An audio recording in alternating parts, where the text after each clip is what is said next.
C Command leads the way. Nick here with another Tech Tuesday.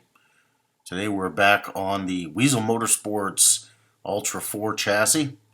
We wrapped up shocks and tires, and we are going to start here with the Proline Power Strokes. More components coming in from RPP Hobby. We appreciate those guys working with us on this project. We have had the opportunity to work with Proline components for a while now on a couple of different projects. So the standard buggy was the first rig that we used these Proline Power Strokes on. We actually used the 6063s to start with it, but then we moved to the 6275. In rock bouncing, up travel is key. When you hit a ledge or when you hit an obstacle, you want that suspension to have a place to go, and it's really only got to go up. So we went to a taller shock because it's going to give us more travel, but we were finding that the length of the spring versus the length of the secondary spring versus the length of the primary spring was having a negative effect on suspension travel.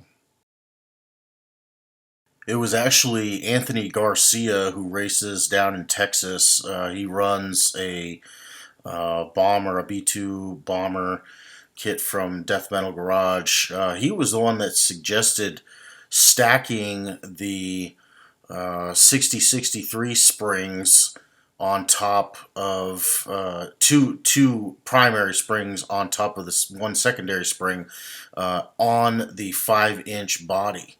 So we gave that a shot with the standard buggy, and by golly, it worked, and it worked really well. So you get extra, you get a second spring to be able to work with spring rates, and of course all the valving work that you can do with these Proline Power Strokes is very helpful. The shocks you see here are from the standard buggy. We're going to get those cleaned up and reinstalled as part of all the work we're doing to the standard. So here they are, all installed with the Hot Racing 115 millimeter limiting straps. There's no oil in the shocks yet, and this is just coils to get the buggy sitting up on its own. So what changed for us, a little different for us, the suspension geometry that Wyatt went with for this Weasel Motorsports chassis. It mounts the shock outside of what is the standard AR60 shock mount. It is a single shear setup, which kind of concerns me a little bit, only because those front shocks do take quite a beating. But we're going to put faith in Wyatt's design.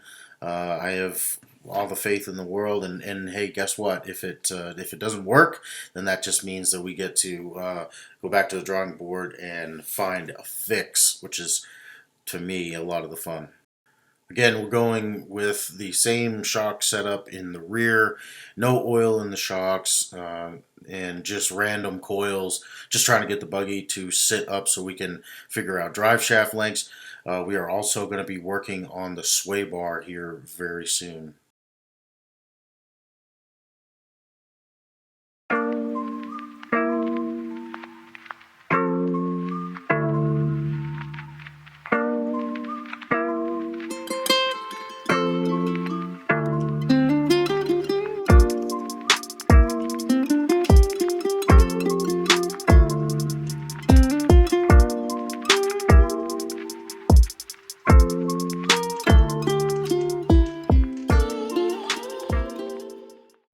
Shout out to Crawler Innovations for stepping on board and helping us with this build.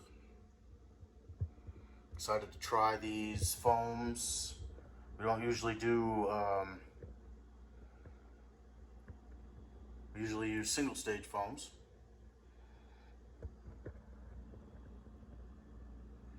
That's the tire they're going in.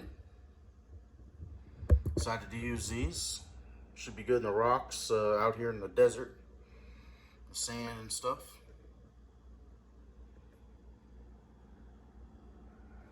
Appreciate you guys.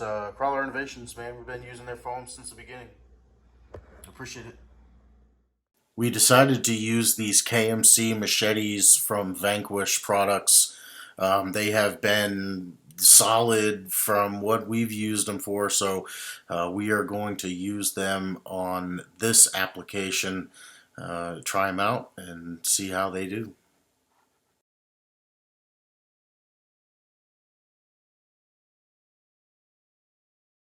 So here it is, all laid out. I know the wheels aren't pretty and brand new.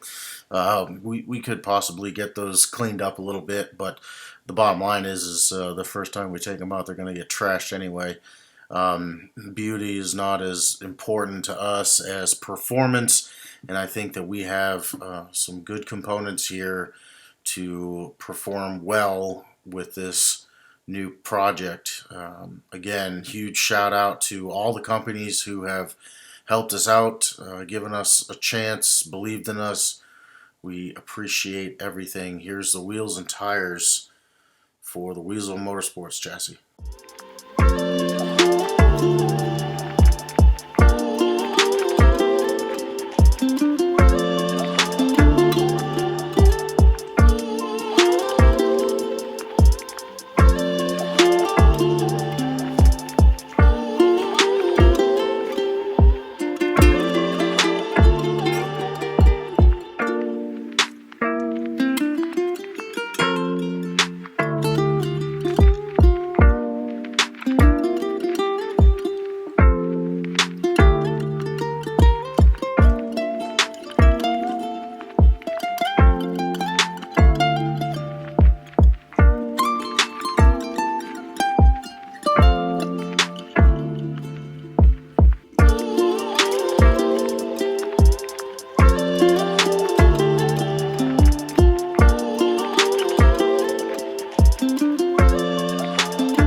What's up, everybody? Nick here in the shop, just finishing up another Tech Tuesday.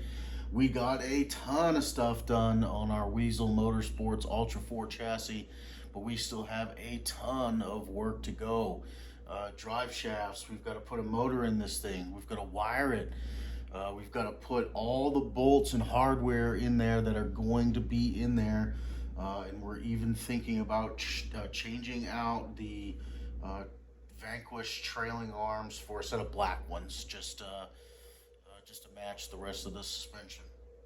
But yeah, after we get everything fitted together and gone through completely, we've got to then tear it all the way back down, sandblast it, and get it painted, and get our panels over to D-Pats so we can get the wrap fitted out and ready to go, because we are going to be racing this thing at finals, the National Rock Racing Association finals at Mid-America Outdoors. So mark your calendar, October 15th through the 17th, I believe, right around there, and it's going to be a good time. We're going to have some great racing, some great folks from all over the country. I know we got guys coming from the Pacific Northwest all the way down from Oregon, and we've also got folks coming from New Hampshire and everywhere in between. Y'all, I can't express enough. The National Series is pretty cool for bringing people together in that sense. But yeah, huge shout out again to Wyatt from Weasel Motorsports and everybody who has stepped on board and helped us with this project. Man, it is coming together fast, but we still have a lot of work to do if we're going to get this thing done for finals. So stay tuned, y'all. More Tech Tuesdays coming soon. Please like, subscribe, share, get this stuff out there, man, and don't forget, get out on the hill, have some fun. RC Command leads the way.